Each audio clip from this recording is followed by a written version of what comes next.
Super Bowl Sunday is right around the corner, and while you plan your festivities, it's important to also plan your way home, whether that's having a friend pick you up or walking home if you live nearby. Fiona Sullivan has more on how people can have fun while still keeping themselves safe this Sunday night.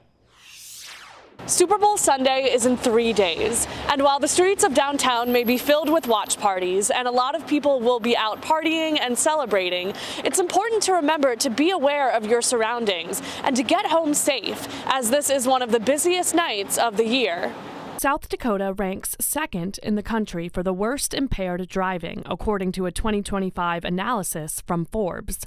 However, SFPD's Project Zero's goal is to bring those numbers down. We are working with our partners at the Office of Highway Safety to have officers out looking for impaired drivers and conducting that enforcement and conducting education.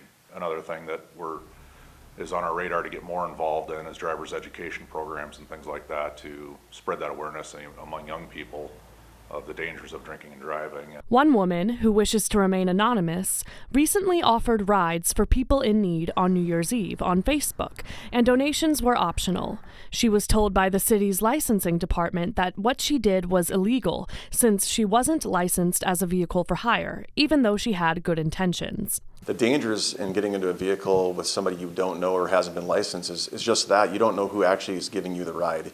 They haven't been vetted through a process to determine if they have any type of criminal history or a background that could be concerning. It is legal to pick up several of your friends after a night out, but not if you're open to accepting money or other gifts as payment, and not if they're strangers.